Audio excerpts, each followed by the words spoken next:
So today is the 18th of October. I had my birthday. So I'm officially 39 and I'm not like one of those people who's like afraid of aging or who's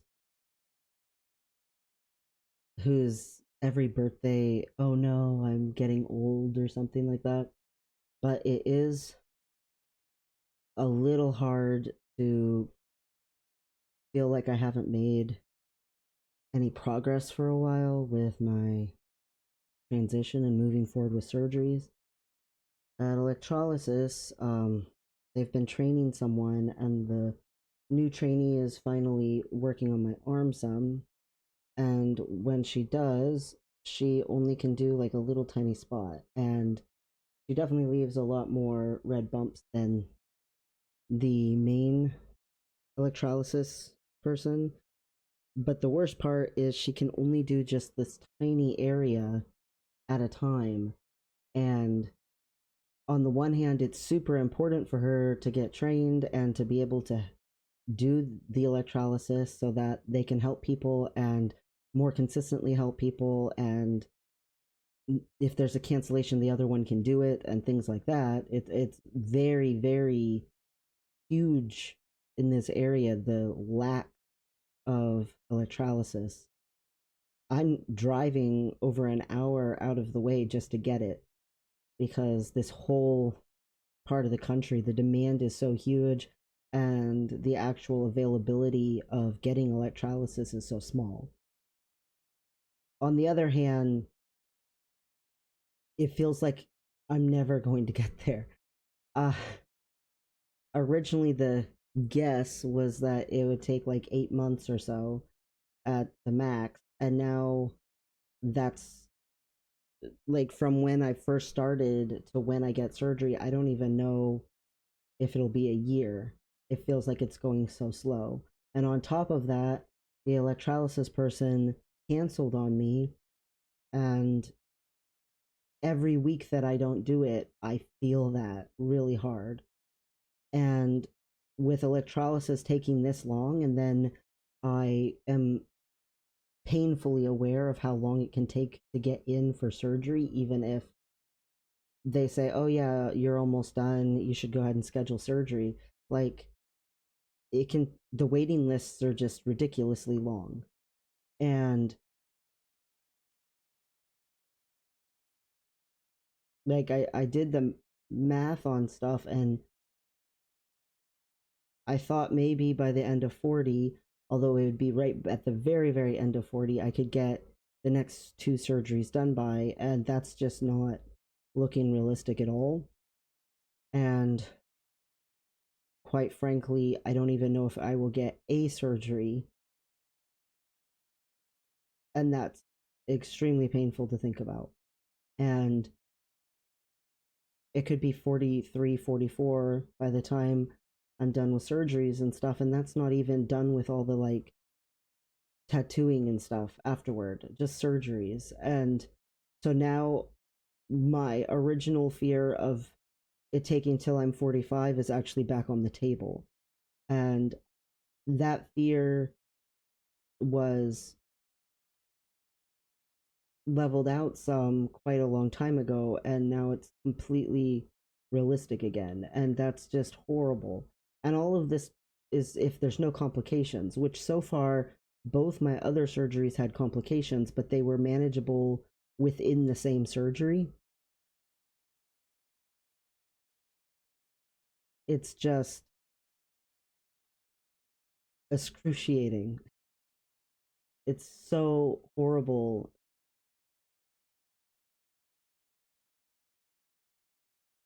to not be whole and to not be able to have functional sex, to not be able to not feel awkward going to the restroom in public, to not feel comfortable in my skin, to be having a panic if I don't happen to have any underwear available that have the sewn in bulge for going in public, because now I wear it a lot more because I'm going in public a lot more because I'm going to school.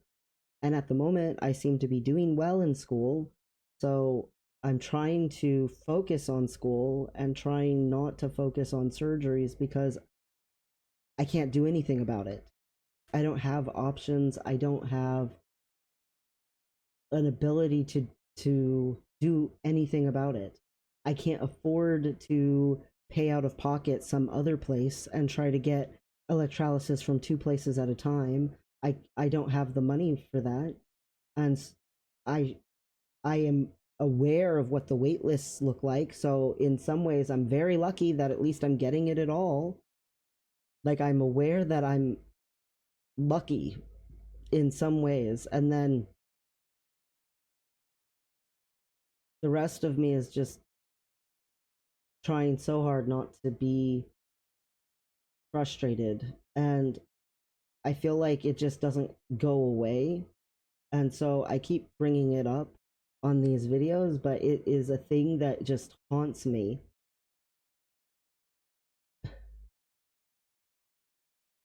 The average lifespan of someone in the US is 77, and if it takes till 45, then I have to live till 90 to have had half a lifetime of being whole.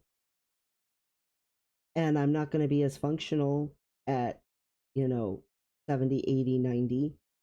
So it's just half a lifetime as whole, not half a lifetime of getting to enjoy being whole. You know what I'm saying? Like, I'm not going to have as much energy or bodily, you know, control it as an old person, probably. I mean, I can accept that. It's just,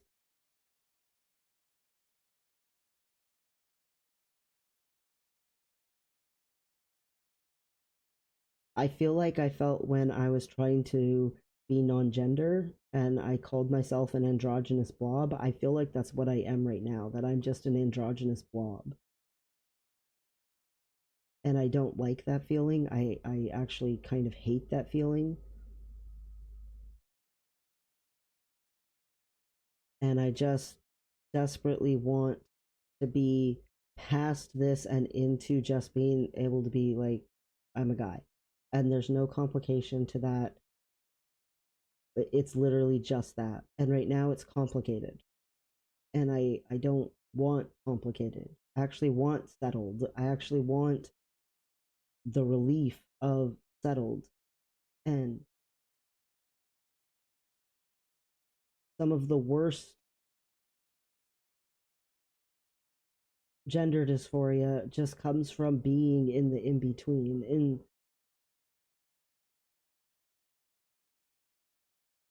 transitioning is not easy emotionally at all.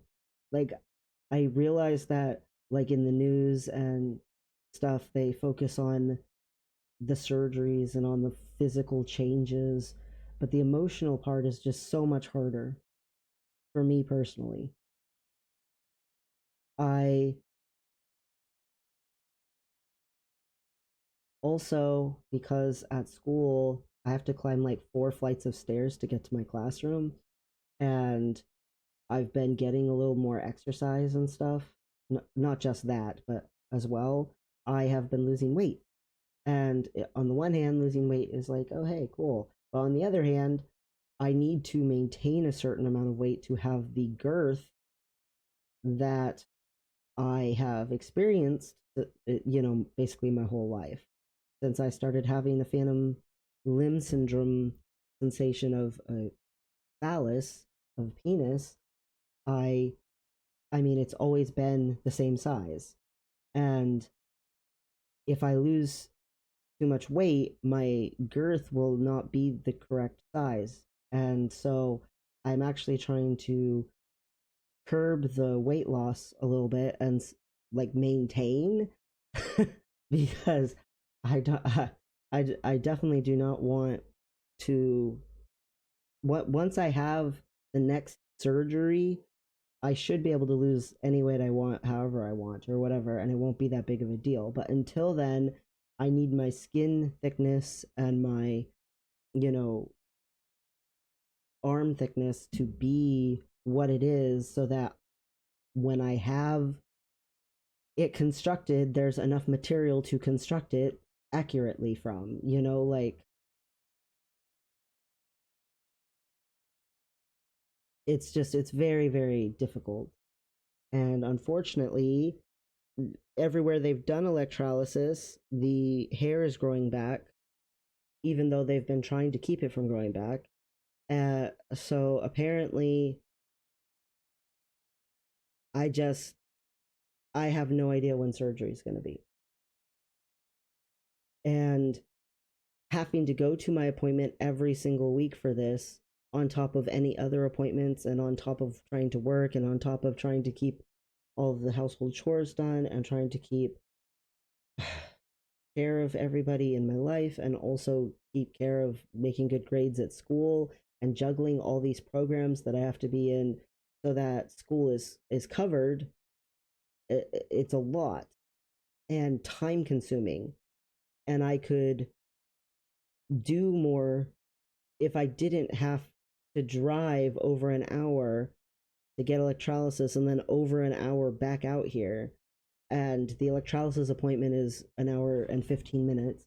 So it's like almost 4 hours. And that's just like the physical part of it, and not even the distressing emotional parts of it. Or are they going to cancel or try to move me again? Like, it's really inconsistent. And if this person gets trained, hopefully that inconsistency will drop off. But the sacrifice for it is I'm not even getting half as much of my arm done as before, because they're learning. I'm glad they're learning. I just really want them to learn fast or something, because it's miserable. It is miserable to sit there, and it is less comfortable, but they're learning. And I flat out told them my pain threshold's pretty high. It's fine. So they're learning about the right depth and stuff, and they've been watching for like months, and they have to start trying on someone. And I said it could be me, but it's like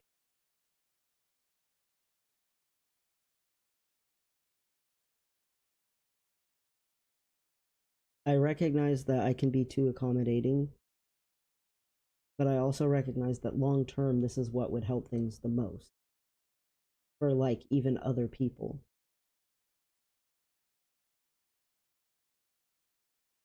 And they have such a massive waiting list. Like, their waiting list is double what they could handle, even the two of them. So the waiting list is ridiculous. And that's just their place.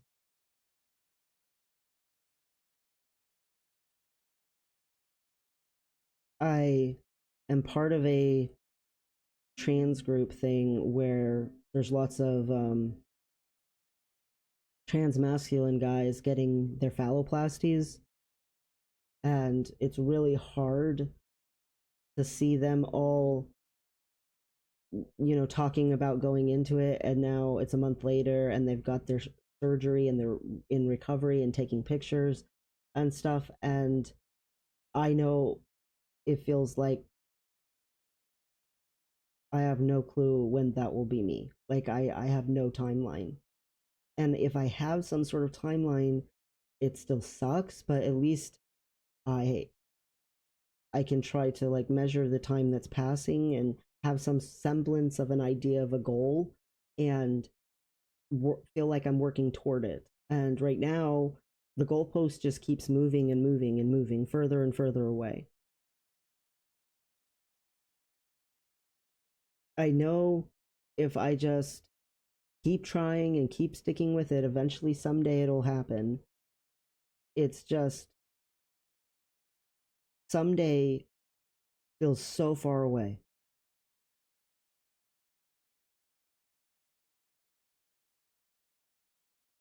And in the meantime, I just sort of have to deal with it.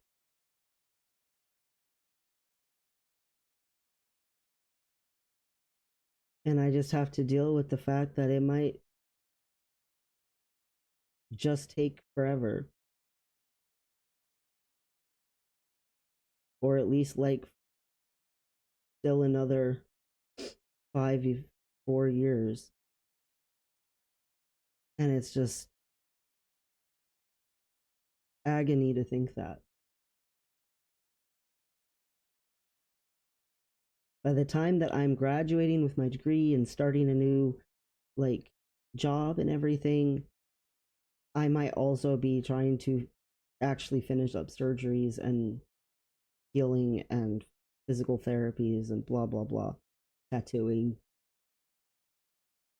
Like that's a horrible feeling that it takes as long as a degree, and the degree is a 4 year degree, but I have to take 5 years to take it because I can't even go full time because so much of my time is taken up by trying to get the surgeries.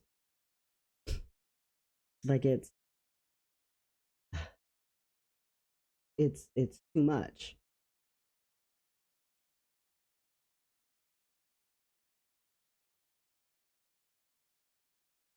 So far, it seems like I have a 4.0 in both classes, so that's something at least I actually can expect thus far based on how I'm doing that I will get the degree, but I have no idea when I will get the surgeries. And I just have to keep reassuring myself that it will happen eventually. And at least a couple decades of my life I will have been whole.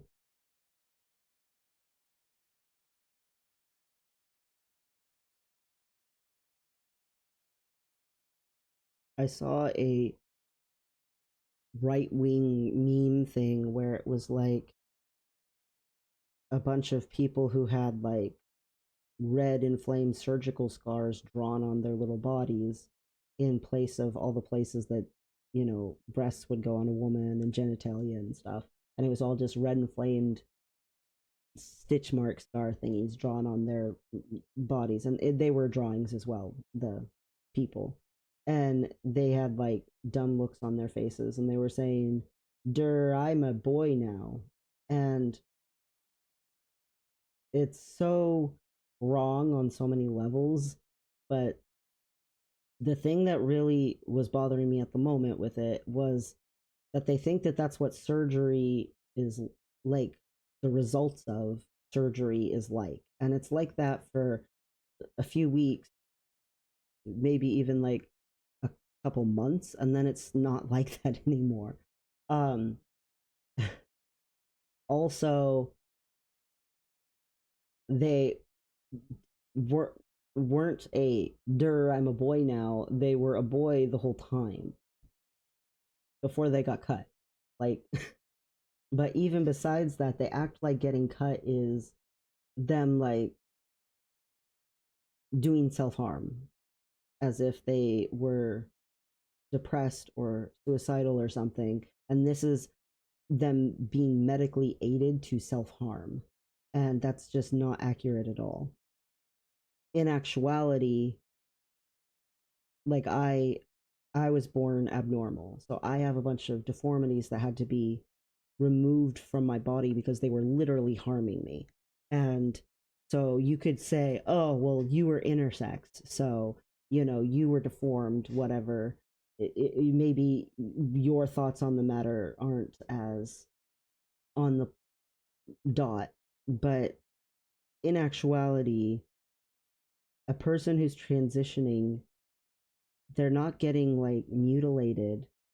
Genital mutilation is what's done to a baby before they can even say anything, just for the sake of trying to normalize them. When an adult goes to get surgery, they're doing it of their own accord, of their own volition. They have a choice in the matter and they get to decide. And so the first big giant blazing sign is there's consent involved. And for some reason, this the same people who say, "Oh, don't give that trans person a surgery," are all for cutting up and hacking off parts from a baby or from a toddler because they were born different, whether that kid would have ever wanted that or not, whether that causes horrible health problems for the rest of their life or not, they don't care. Normalize them, normalize them. But when a person of their own choice says, I just want to feel normal, and normal for me would feel like this, and they go and choose to have surgery, suddenly, oh, that's genital mutilation. That's harming yourself. And I don't understand that at all. Because the adult has been through therapy, the adult has talked to doctors and medical professionals and experts on the matter, and the adult has lived with themselves a while and gotten to know themselves. The adult is so much more knowledgeable about the matter. And yet, it's not genital mutilation when it's done when they first pop out, even though the kid has no say and it will cause them health problems for the rest of their life. A trans person can transition without any adverse health problems. Like, I went ahead and removed all female parts, period, because A, again, I was born different and they were all deformed anyway. None of them were functional. Uh, just like all my male parts were deformed. But, I consider them, you know, unnecessary because I had already been cut when I was little, and I already have a hormone disorder for the rest of my life. But a trans person who wasn't born intersex and they weren't cut when they were a baby, they don't have that same issue of, oh, well, they're forced into a hormone problem for the rest of their life, whether they wanted a hormone problem or not. I have a hormone deficiency because a hormone producing body part was removed from me. And most trans people don't have that issue. And so they can choose, hey, you know what? I'll leave an ovary in there or something like that. And then they don't have to have a hormone issue the rest of their life. So it's actually easier for them. And yet it's viewed to be more okay to do it to little kids like I was. The harm that is done is when someone is forced and when it's not something they would have chosen. I should never have had to actually transition. That's the really stinks so bad kicker for me is I'm trans right now without having ever had a choice in the matter. I should have just been able to be a boy the whole time and then get to adulthood and say, yeah, I feel like I've been a boy the whole time. Let's go ahead and cut out the excess deformities. And ta-da, I just had a little surgery to get rid of a childhood defect. And that's it. Like, there's nothing else. And instead, they intentionally tried to turn me into a girl because they took a 50-50 crapshoot that maybe that's what I was. And quite frankly, it was easier to make a hole than a pole. Kind of a mentality back then when I was born in the 80s. And that was standard procedure. And a normal trans person, they didn't have that.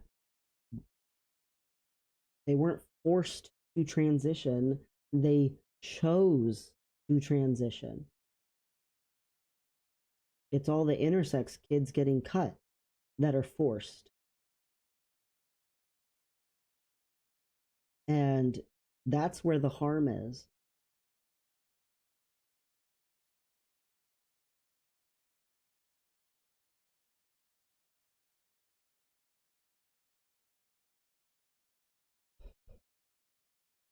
I am in pain every single day of my life. And some of it's physical pain, That's actually not very bad. The what's worse is the emotional pain, and some of it can be blamed on traumatic childhood reasons, and stuff, and that's valid. I'm not saying that's not true, but so much of it is based on just constantly trying to make up to other people around me that I exist, feeling like I'm not allowed to exist,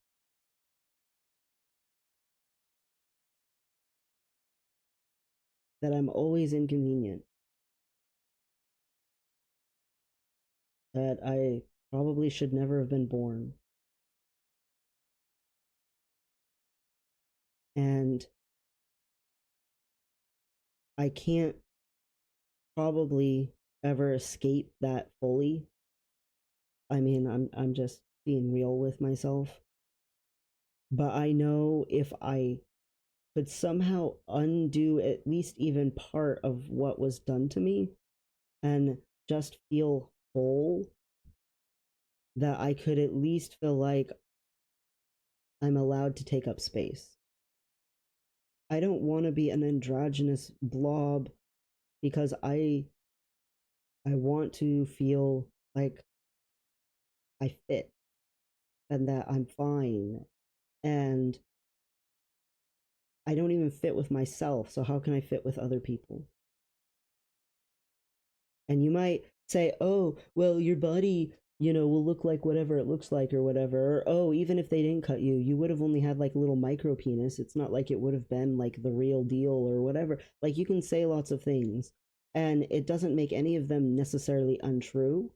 But I've lived with myself long enough and I've known myself long enough that I know the impact it would have had on me. And even a little tiny micro one would have still meant that I got raised as a boy. Even a little tiny micro one would have made it so that I felt like I was allowed to be more myself. I I I feel like there's a sense of permission there that I don't have, and it's like this giant barrier for me. And you could say, oh, it's just a mental roadblock, but in actuality, there is something very physical about the roadblock. And it's not just in my mind and in my heart. And I don't know how to make that understandable to someone who hasn't experienced it, but I come on here and I try. I try to talk to my future self so I can someday come back and just watch these and see where I was at and see how far I've come. I measure my progress with these videos and I process out loud. I have GHIA and people with GHIA, very normal. They process out loud. But I also hope it helps someone. I hope it helps someone maybe who's going through similar things, and I hope it helps someone who maybe never understand a little better. It's not all just in the brain. And I don't know, there's this weird thing with a lot of Americans thinking that gender dysphoria is only a DSM-5 definition, so it's only in the brain, and gender dysphoria is like a mental health disorder, and blah, blah, blah, blah, blah, that should only be treated like what, blah, blah, blah, blah, blah. Even though there's remarkable quality of life improvements from understanding the medical aspects of gender dysphoria. Like remarkable improvements that can be brought into someone's life. And it doesn't cure everything. Like I feel like people think of it in a very black and white terms where why would you give them surgery if it doesn't fix it all? And the surgery should be fixing everything. And it doesn't. It does not fix everything. But it does mitigate the damage significantly. It does improve things a great deal. It doesn't fix everything. They're not cured of gender dysphoria, never have it ever again. But you could say someone who beats cancer, they say, "Hey, I'm cancer free," years later, but it took them years of watching for it to come back. It's not like the idea of cancer ever leaves them. Even once the cancer itself physically is no longer a medical thing. Once the surgeries are done on a trans person or an intersex person who's trying to transition to fix themselves, it's, yeah, surgeries have like a quote unquote end time at some point, but it's not like the whole concept just leaves their life forever and they never think about it again. You you just think about it less. It's less consuming.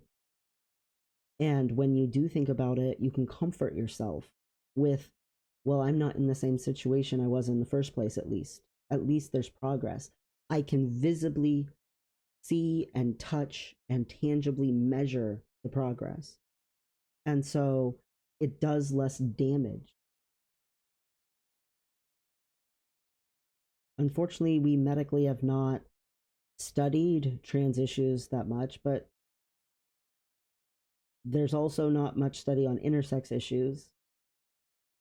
And I partially understand that because we're such a tiny part of the human population. Intersex people are less than 2% of the human population or of animal populations. Intersex is not a creature born with characteristics of both male and female is not exclusive to humans. um, but it's a very small amount of people. And if you could spend money studying how to make life better for human beings, I can understand wanting to put those resources and money and stuff toward a larger group of people than a smaller one. And intersex is super small. There's only thousands of us born a year out of billions of people. But on the other hand, I really, really hope that even within my own lifetime, they make some strides and they do make some advancements medically about this stuff. And I wish there was more studies and more research being done on trans people and intersex people. And I get that it's such a sensitive topic, and there's a lot of left people who are just as appalled by the idea of studying it as right people, like right wing and left wing people. They have totally different reasons for not wanting the studies done, but it, to me, knowledge is going to be more helpful than harmful, just outright. Understanding is so important. And I'm not saying that there won't be some people who feel maybe ostracized or dismissed or something. I'm just saying it's so important to come to some sort of understanding about it, because then you can start making real movement toward making this whole process less horrifyingly bad. Right now, the process to transition is ridiculously bad, like just terrible. And people are against even this terrible version of transition. But in actuality, it is long, it is arduous, it is painful, it is grueling. It is terrible. The whole process is so poorly done. The whole thing needs revamped and overhauled. And access to it could be improved tremendously if it was a better process overall. And access to it could be improved tremendously if there was more understanding of these people don't need to overcome these extra hurdles. And some of it is pretty obvious, like common sense. If a person doesn't need to get permission from two therapists and a doctor and get them to personally make letters for them to get a boob job, a person should not need all of that crap to get top surgery. If a person can get vaginal rejuvenation without having to talk to a whole bunch of therapists and spend at least this minimum amount of time in therapy first, then a person should be able to get bottom surgery without having to do all of that crap. In actuality, it is a double standard. And so some of it's just common sense.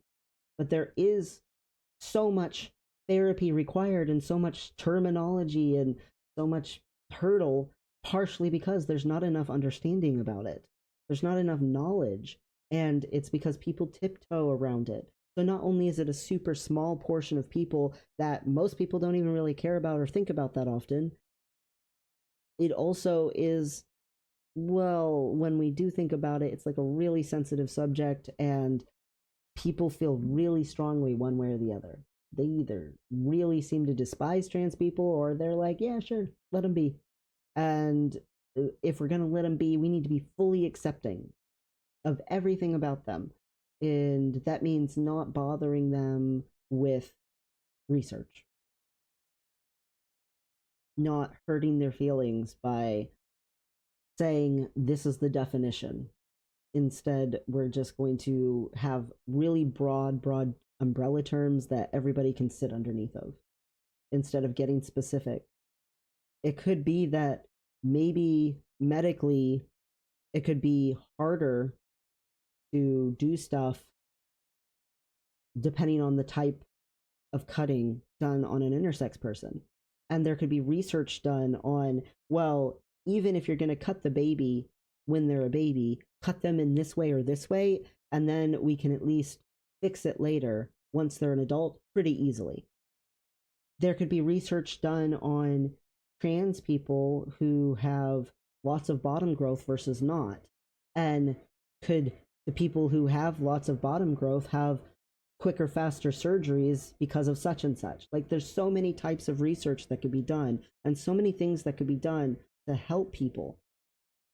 And we avoid it, and it frustrates me. I should not have to wait basically a decade. Like if it happens by 45, it will have been 9 years. So almost a decade to fully transition into what I should have been the whole time. That's ridiculous. That's that I want to say criminal, but it should be a crime that we are tolerant of a process that's that atrociously poorly done. Why are we accepting of it? Because we're so grateful to have it at all. And you can be both at the same time.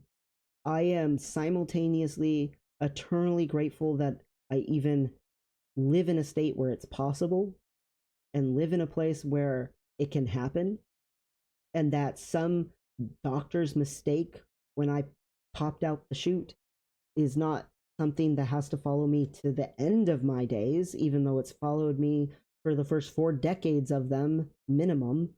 But someday I might not have to live with that mistake because there is a process at all. And I am grateful for that. And on the other hand, it is so intensely flawed and arduous and unfair. And I can recognize that while being grateful that I can do it at all. They're not mutually exclusive. The whole system needs revamped tremendously. The wait lists to even see a surgeon for most surgeons and most people is over a year to 2 years to 5 years. It's crazy how long a person has to wait just to get their first consult. How many hoops they have to jump through, how much stuff they have to do. There is so much arbitrary waiting time that's completely unnecessary. And it's just there to make it harder for people because, well, they might not really know. And so the people who do really know, we can't differentiate them from the people who maybe you're still questioning very easily. So we're just going to make it super hard for everyone. That's basically what it amounts to. And then we don't have the knowledge to fix it. We don't study it. We don't look into it. So it's not like we can really improve it that much anyway.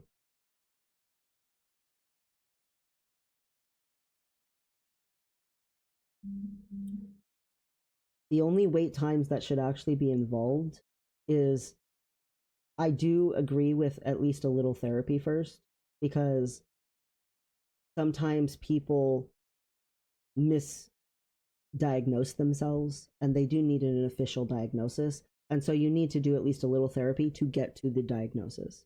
But once they're officially diagnosed, unless they change their mind for some reason at some point, there's no reason to have barriers to them anymore at all, except for recovery times. Like, that should be it. It should be, all right, here, go see this expert. Okay, talk to them. Okay, you're going to start hormone therapy. You've talked to them. You've understood with your doctor. Okay, cool, you're on hormone therapy. Okay, you've been doing good on hormone therapy. You want to take the next step? Okay, let me refer you to this next person. And it's just like that. And, oh, you're ready for surgery? All right, let's get your surgery on the schedule. Like, instead, it's not like that at all.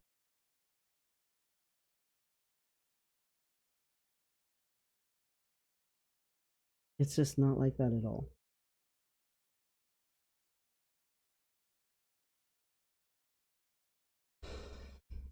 I am so sick of the frustration. And one of my instructors at college was sick with COVID for the first couple of classes and couldn't come in person, and so had to be on Zoom.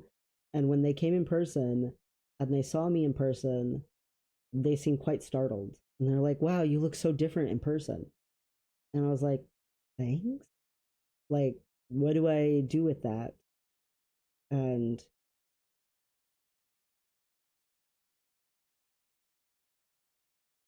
they hadn't realized I was a guy. They had thought I was like a really butch lesbian or something. I don't know. Maybe on screen you can't see my beard, or very easily. I don't know. But it sucked. And it wasn't intentional. And, the teacher very quickly adjusted and was, like using the right pronouns and all that. Like, it wasn't malicious in any way, shape, or form, but it still sucked. And I feel like maybe without intending to, I carry myself with a sense of insecurity about it because I'm not whole. And it leaves the window open for people to make guesses, because if I'm insecure, well, then there's doubt that's possible for other people. And I don't know how to overcome that hurdle without being whole. I don't know how to get past that without actually feeling like I'm fully me. And that's really, really hard.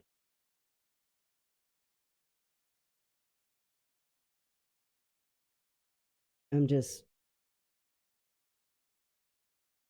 I'm just desperate for electrolysis to start going better, and for this whole process to not actually take till I'm 45.